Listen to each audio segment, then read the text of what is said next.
Saudara, penulisan ulang sejarah menimbulkan perdebatan. Sejumlah pihak mendukung asal tidak menghilangkan sejarah yang pernah ada, meskipun kelam sekalipun. Di sisi lain ada juga yang mempertanyakan urgensi penulisan sejarah ulang.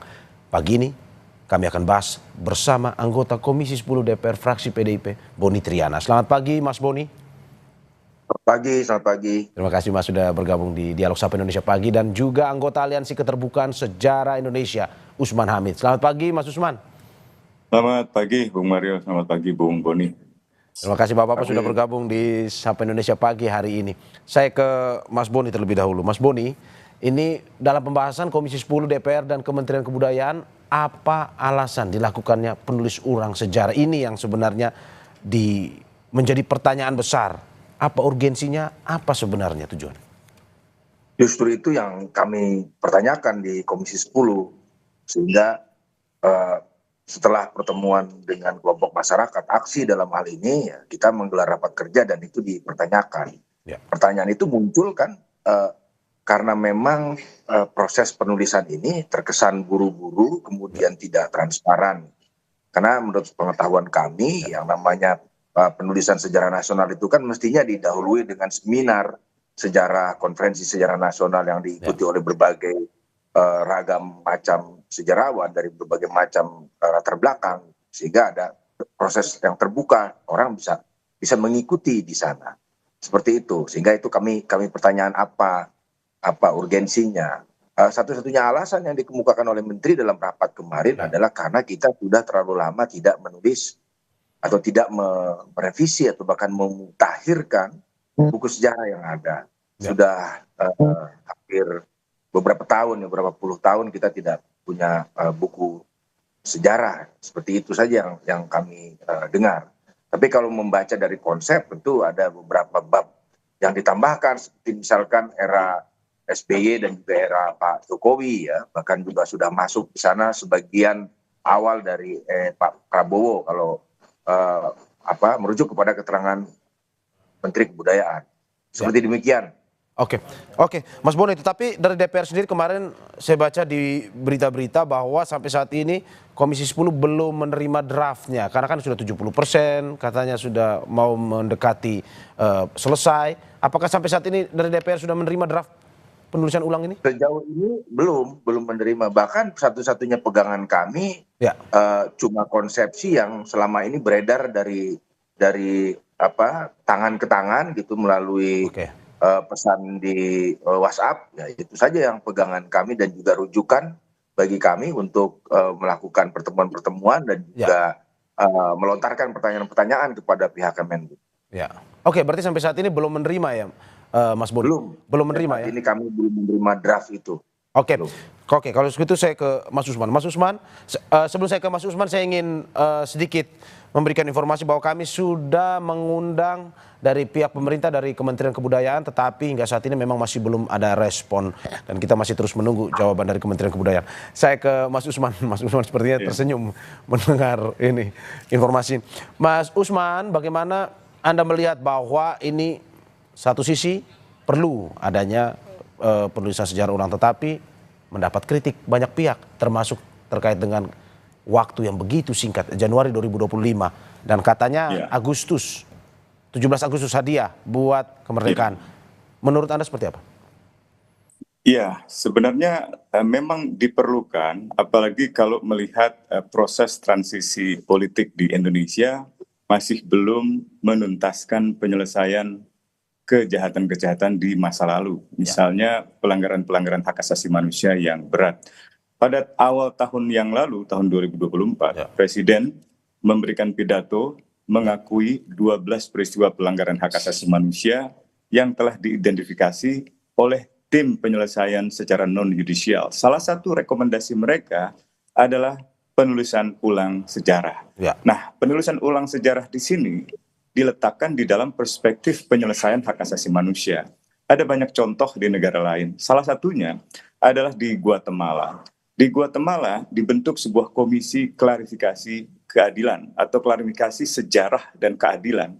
Nah, ini untuk memberikan semacam pemenuhan hak-hak atas kebenaran untuk para korban, untuk masyarakat yang mengalami ketertindasan. Nah, komisi ini, Komisi Klarifikasi Sejarah ini dipimpin oleh seorang uskup dan beranggotakan 700 orang. Bayangkan jumlah anggota tim kita di Indonesia, misalnya kalau dibandingkan dengan sejarawan yang terlibat di dalam proses penulisan ulang sejarah resmi, jumlahnya sangat kecil. Jadi hampir tidak mungkin ini bisa memenuhi harapan kita bersama. Yang kedua, ini sebenarnya yang menjadi prinsip dari Aliansi Keterbukaan Sejarah Indonesia. Dan prinsip ini justru dianggap oleh Direktur Museum dan Kebudayaan sebagai sikap-sikap yang sesat atau radikal. Makanya tadi saya tersenyum sebenarnya. Nah, prinsip ini adalah prinsip bahwa sebaiknya tidak ada sejarah resmi. Sebab kalau ada sejarah resmi, seolah-olah siapapun yang akan menulis sejarah yang tidak resmi akan rentan dianggap menyimpang, dianggap sesat, dan bahkan dikriminalisasi gitu. Entah itu dengan misalnya hukum pidana atau hukum-hukum lain yang menganggapnya sebagai tindakan subversif gitu. Berarti menurut Anda tidak ada sejarah tunggal ya? Tidak boleh ada sejarah tunggal. Kalau ada sejarah tunggal, misalnya begini, tahun 80-an pemerintah Orde Baru menerapkan azas tunggal Pancasila. Sejumlah organisasi keagamaan memberikan penolakan, sikap-sikap kritis. Dan akibatnya adalah dua peristiwa besar pelanggaran hak asasi manusia. Yang pertama adalah peristiwa Tanjung Priuk tahun 84, dan yang kedua adalah peristiwa di Talang Sari tahun 89. Jangan sampai peristiwa itu berulang lagi di masa yang akan datang. Dan yang jauh lebih penting sebenarnya adalah kejujuran kita di dalam melihat masa lalu. Saya melihat draft yang disusun oleh Kementerian Kebudayaan, dari mulai 30 halaman yang pertama maupun juga draft yang beberapa hari terakhir ini beredar, terlalu ambisius, ingin meletakkan sejarah sampai ke masa-masa prasejarah gitu ya, sejarah. Mas Usman, berarti berbeda dengan DPR. DPR belum menerima, tetapi dari Mas Usman dan kawan-kawan di aksi sudah menerima draft tersebut ya? Menerima dalam arti di bawah tangan begitu, bukan sesuatu yang diumum. Ya, seharusnya pemerintah, khususnya Kementerian Kebudayaan, mengumumkan naskahnya secara resmi di website atau di situs internet dari Kementerian Kebudayaan. Jangan sampai polemik RUU TNI kembali terulang, naskahnya tidak pernah diumumkan, lalu ada perdebatan seolah-olah kritik dari masyarakat merujuk pada dokumen yang berbeda dengan apa yang dibahas dalam dokumen di DPR. Jadi saya kira Kementerian Kebudayaan perlulah kiranya memberikan keterbukaan, memberikan transparansi di dalam proses penulisan sejarah ini. Tetapi kami secara prinsip pada awalnya menolak adanya sejarah resmi. Oke, Mas, sebelum saya ke Mas Boni, Mas Usman, bagaimana setelah melihat draft tersebut? Apakah memang yang ingin dipertegas dalam penulisan sejarah ulang ini terkait dengan ini merevisi narasi yang sudah ada, penambahan materi sejarah baru, atau sebenarnya pelurusan sejarah yang ada di dalam situ, atau sebenarnya mencakup ketiga-tiganya? Ketiga-tiganya, yang pertama memang ada semacam landasan lah untuk menambahkan fakta-fakta sejarah baru, misalnya temuan lukisan goa yang berusia 51.000 tahun di Sulawesi misalnya, atau fakta sejarah bahwa Indonesia tidak pernah misalnya dijajah oleh Belanda selama 350 tahun. Tapi hal-hal semacam itu sebenarnya sudah banyak diulas di dalam berbagai tulisan-tulisan ilmiah. Nah, yang saya khawatirkan adalah wacana di dalam naskah tersebut untuk mengedepankan identitas nasional, menghapuskan misalnya perspektif kolonial, tetapi dengan suatu kecenderungan yang ingin mengagung-agungkan identitas kebangsaan di dalam sejarah masa lalu. Nah, kalau itu yang hanya mau dilakukan, yaitu glorifikasi kejayaan bangsa di masa lalu, saya khawatir kita akan mengarah pada pemerintahan yang fasis seperti di Italia di era Mussolini, atau di Spanyol di era Franco, atau di Jerman di era Hitler, di mana sejarah itu ditunggalkan, sejarah itu didasarkan pada kebanggaan yang berlebihan pada bangsa, pada identitas diri, kalau di Jerman pada ras Arya gitu, sehingga meniadakan prinsip-prinsip perlindungan individu hak asasi manusia. Nah, perspektif ini saya kira yang harus dikoreksi, jangan sampai timbul nasionalisme yang agresif sebagaimana yang terjadi di dalam negara-negara dengan sistem politik fasis. Oke, saya ke Mas Boni. Mas Boni, bagaimana DPR melihat Januari katanya akan diumumkan di Agustus, 17 Agustus 2025, hanya dalam beberapa bulan. Dari DPR sendiri melihat apakah memang ini terlalu terburu-buru sehingga mungkin saja ada metodologi yang mungkin dilewatkan ataupun juga tidak dimasukkan dalam penulisan ulang ini, atau bagaimana sebenarnya? Saya mau memberi ilustrasi karena saya juga sejarawan. Ya. Jadi saya tahu betul bagaimana proses penulisan sejarah itu kalau dilakukan secara serius. Ya. Ada sejarawan dari Belgia namanya David van Rijbroek. Ya. Dia menulis buku judulnya Revolusi Indonesia dan Lahirnya Dunia Baru. Ya, itu buku bestseller, sedang dalam proses penerjemahan ke dalam bahasa Indonesia sekarang dari bahasa Belanda. Ya. Buku ini ditulis dalam jangka waktu 4 tahun. Ya. Sejarawan ini mewawancarai hampir sekitar 200 narasumber yang ikut ataupun bersaksi bagaimana peristiwa di awal-awal kemerdekaan terjadi di Indonesia. 200 narasumber dari berbagai tempat. Ya. Dokumen dia periksa 4 tahun dan hasilnya mencengangkan. Ya. Sekitar 900 halaman, dan buku itu menjadi bestseller dan juga mengemukakan banyak hal baru di dalamnya. Ini sebagai gambaran saja bagaimana sebuah penulisan buku sejarah itu pastinya tidak hanya mengompilasi sumber sekunder. Ya. Ya, jadi dari buku yang sudah ditulis, tapi mestinya juga menelaah lebih dalam atas dokumen-dokumen, arsip. Apalagi buku ini memang rentang waktunya panjang sampai 10 jilid. Ya. Dan juga sebetulnya kalau menurut saya, kalau dari buku sejarah yang sudah ada baik dari SNI, kemudian juga ke buku IDAS Indonesia dalam Arus Sejarah yang terbit tahun 2012, kalau memang buku ini mau melengkapi, mestinya ya juga nggak perlu sampai 10 jilid gitu ya. Ini hanya melengkapi dari yang ada, berarti kan hanya menambahi kekurangan narasi dari yang belum ada di buku sebelumnya. Artinya memang temuan-temuan yang diklaim baru, yang sebetulnya di kalangan sejarawan yang nggak baru-baru amat gitu ya, itu bisa dimasukkan ke sana, sehingga 10 jilid kalau kita lihat tentang waktunya memang mepet gitu. Kecuali juga keroyokan, dikerjakannya memang keroyokan. Dan saya mendengar info yang juga menurut saya agak sedikit membuat saya terus bertanya, ini antara tim penulis jilid, karena ada 10 jilid dengan yang jilid lainnya itu tidak saling terkoneksi gitu ya. Jadi seperti otonom, masing-masing bekerja seperti di buru-buru waktu, dan juga ada tor yang dibuat, jadi seperti top down gitu. Jadi teman-teman sejarawan ini seperti dikasih orderan untuk menulis ini dan itu gitu ya. Nah, sementara kalau misalnya memang penulisan sejarah yang seperti dilakukan sebelumnya, memang harus melalui proses, ada diseminasi publik, ada proses diskusi, dinamika, perdebatan, sehingga temuan-temuan dari para sejarawan itu ya mencapai satu kata konsensus. Misalkan kata atau istilah terminologi Indonesia sentris itu sebetulnya yang sudah dipakai sejak zaman Kongres Nasional, Seminar Sejarah Nasional tahun 57. Jadi Indonesia sentris itu justru diformulasikan tahun 57, bukan barang baru sekarang. Itu memang sejarah kita tuh sejarah Indonesia sentris. Jadi Mas Boni, kalau melihat Mas Boni, kalau melihat rentang waktu normalnya dalam penulisan ulang sebuah sejarah sebuah negara misalkan, butuh berapa lama?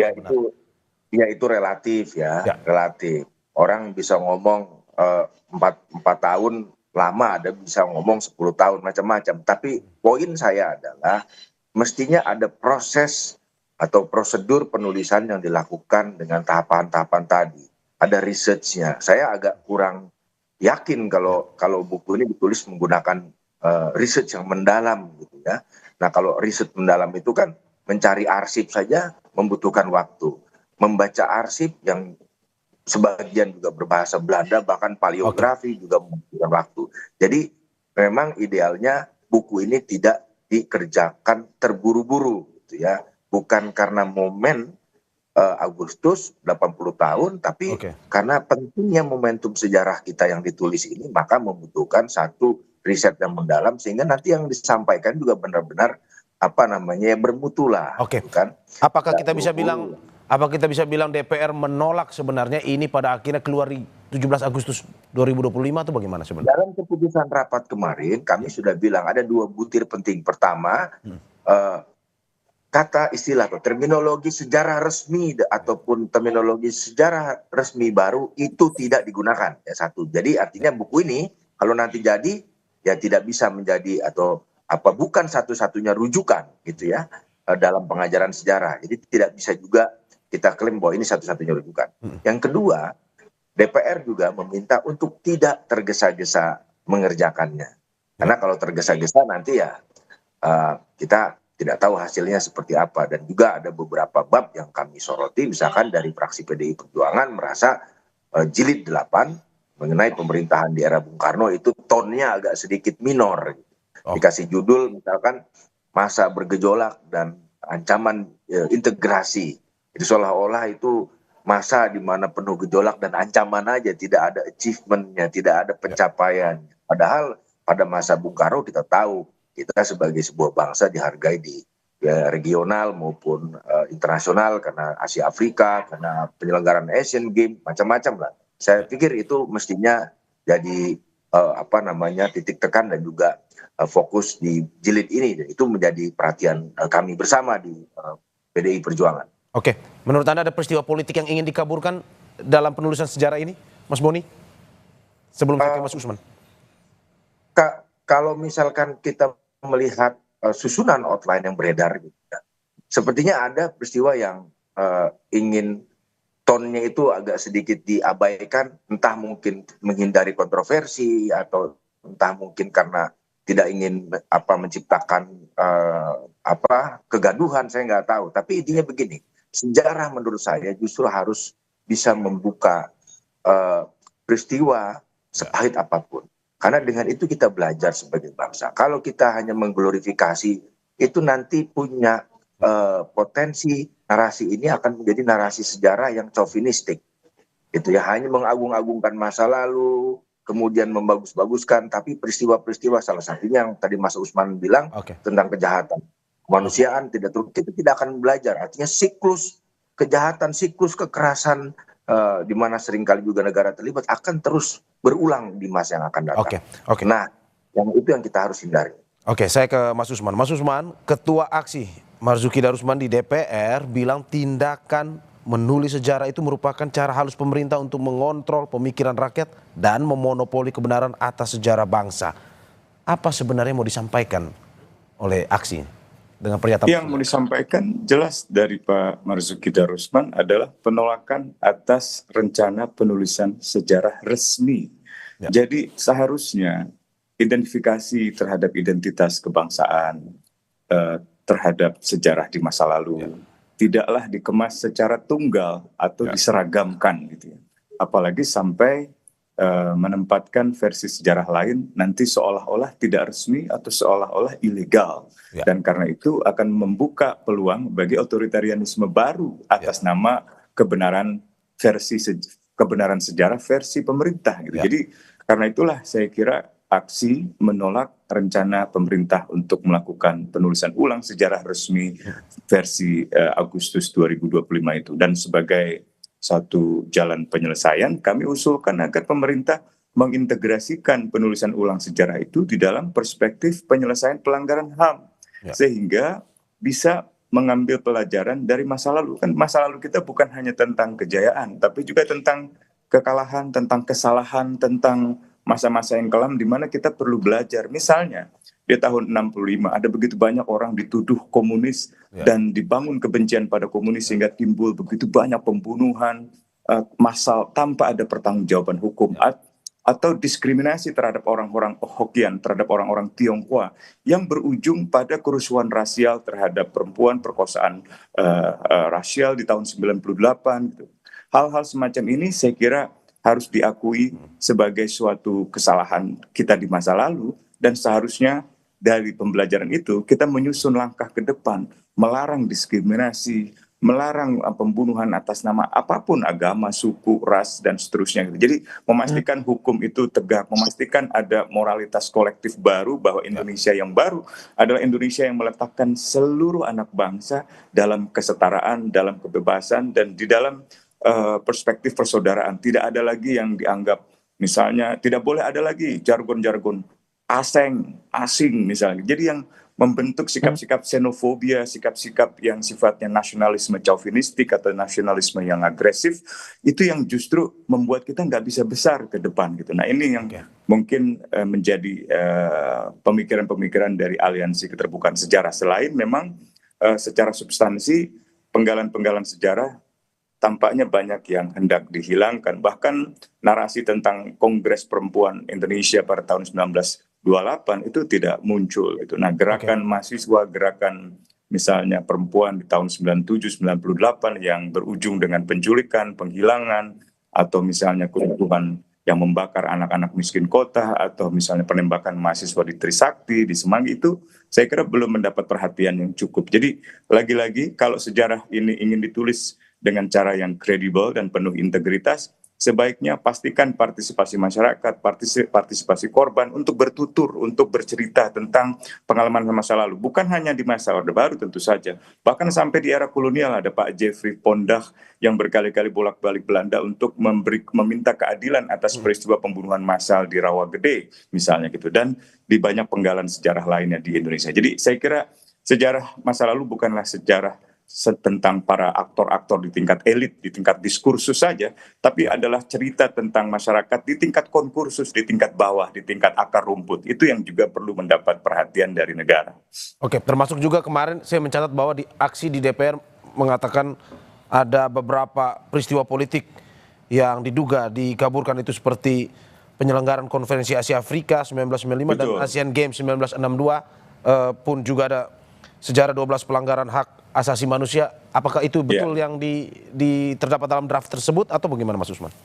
Betul sekali. Konferensi Asia Afrika tampaknya kurang mendapat perhatian di dalam, paling tidak di dalam naskah yang sudah kami bisa baca saat ini, meskipun dari tangan tidak resmi gitu. Padahal konferensi Asia Afrika itu sangat penting untuk meletakkan bagaimana nilai-nilai kebangsaan Indonesia itu diletakkan di dalam cakrawala global, di dalam kosmopolitanisme global. Kita bukan hanya ingin membangun Indonesia yang bermartabat, tapi dunia yang bermartabat. Kita bukan hanya ingin membangun ekonomi yang bebas dari eksploitasi kapital, tapi juga ekonomi dunia yang lebih adil misalnya. Kita bukan hanya ingin membangun gerakan di Asia, apalagi di ASEAN saja, di Asia Tenggara, tapi di Asia, termasuk India, misalnya termasuk Australia atau bangsa-bangsa di Melanesia, dan juga di Afrika, yang ketika itu memang terjajah. Gitu. Jadi perspektif pasca kolonial atau perspektif yang ingin dikeletakkan oleh pemerintah Indonesia saat ini dalam sejarah, sebaiknya tidak hanya menempatkan sejarah seolah-olah ada di ruang Indonesia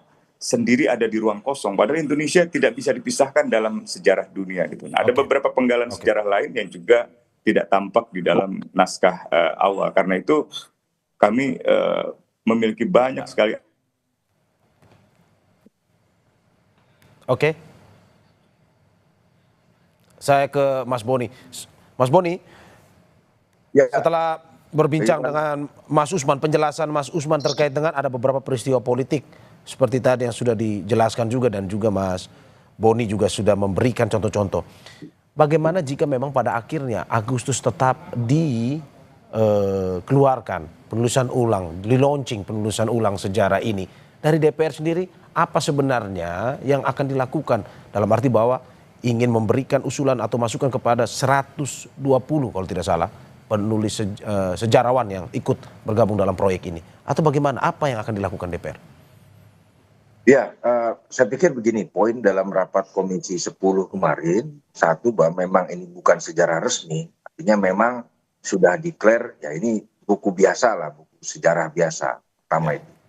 Yang kedua, apabila tetap terbit, janji menteri sebetulnya nanti ketika draft ini akan mencapai 70-80% akan dibuka ke publik. Akan ada sebuah acara. Kabarnya begitu ya, sedang dikejar sebetulnya. Kita akan tunggu janjinya menteri ini sampai mana. Tapi kalau melihat dari konsep yang beredar, tentu kelompok aksi sudah memberikan masukan. Ada banyak sejarawan yang juga tidak ada di dalam tim penulisan memberi masukan. Mestinya Kementerian Kebudayaan mendengarkan masukan-masukan itu, bukan kemudian label sesat, radikal, bid'ah segala macam itu yang kemarin terjadi, tapi sudah meminta maaf menterinya. Nah, masukan-masukan ini mestinya ke dalam buku ini ada, gitu. Jadi didengarkan. Tuh. Yang berikutnya adalah, menurut saya yang lebih penting dari penulisan sejarah ini justru bukan sejarah resmi, official history atau sejarah yang kemudian punya tendensi monotafsir, tafsir tunggal. Tapi yang lebih penting menurut saya bagaimana mendorong partisipasi publik dalam sejarah atau istilah yang ada di dalam bidang sejarah itu sejarah publik. Ya. Karena sejarah publik ini lebih partisipatoris, lebih emansipatoris, lebih banyak melibatkan publik untuk terlibat dalam kegiatan di museum, Ya. di ruang-ruang publik sehingga mereka merasa terlibatkan dan merasa memiliki dengan sejarahnya sejarah bangsanya sendiri. Jadi bukan satu sejarah yang sifatnya top down sebagaimana ditunjukkan oleh tim penulisan sejarah resmi ini. Kita memang membutuhkan rujukan untuk pelajaran sejarah. Tentu itu satu hal yang nggak bisa kita pungkiri. Ya. Tapi bagaimana rujukan pengajaran sejarah di sekolah ini pun mestinya memenuhi kaidah-kaidah standarisasi penulisan sejarah. Kenapa kemudian kami menolak istilah sejarah resmi misalkan? Sementara itu tim ya dalam hal ini editor tim penulisnya sudah mengatakan bahwa proyek penelitian ini menggunakan standar metodologi yang ketat. Jadi seperti contradictio inter minnis. Di satu sisi menggunakan istilah sejarah resmi, di sisi lain juga menggunakan klaim metodologi ketat. Karena metodologi dalam ilmu sejarah sebagaimana metodologi dalam ilmu-ilmu lainnya itu tidak berurusan dengan resmi atau tidak resmi. Tapi kebenaran yang mestinya ilmiah, kebenaran yang mungkin suatu saat bisa dibantah lagi.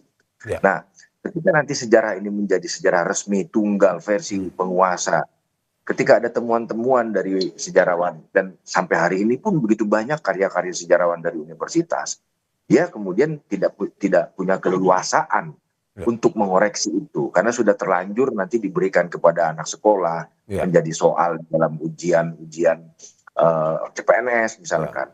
Nah ini yang kita harus hindari sehingga kalau sudah diakui bahwa ini bukan sejarah resmi atau official history, maka mestinya itu bisa terbuka terhadap versi-versi lain kalau nanti kelak di kemudian hari ada temuan-temuan penelitian sejarah yang baru gitu seperti itu sikap kami, alasan kami di Komisi 10 mengapa menolak meminta kepada Kementerian Kebudayaan untuk tidak menggunakan istilah sejarah resmi atau bahkan sejarah resmi baru seperti itu. Oke, saya ke Mas Usman. Mas Usman terakhir, apa yang sebenarnya Anda dan teman-teman takutkan jika pada akhirnya sejarah yang dituliskan ini tidak sesuai fakta atau kalau kata aksi mengaburkan peristiwa politik untuk memonopoli kebenaran, walaupun sebenarnya misalnya ini bukan sumber tunggal misalkan. Apa yang sebenarnya ditakutkan? Ya itu, mengaburkan peristiwa-peristiwa politik yang penting dan dengan demikian nantinya mengaburkan kebenaran sejarah. Dan yang kedua, membodohi generasi muda. Saya kira guru-guru sejarah yang bertugas selama masa reformasi berkali-kali mengalami kebingungan karena ada versi-versi sejarah yang berulang kali direvisi. Dan seolah hanya menjadi rujukan yang tunggal. Padahal guru-guru sejarah itu kan memiliki referensi yang begitu beragam.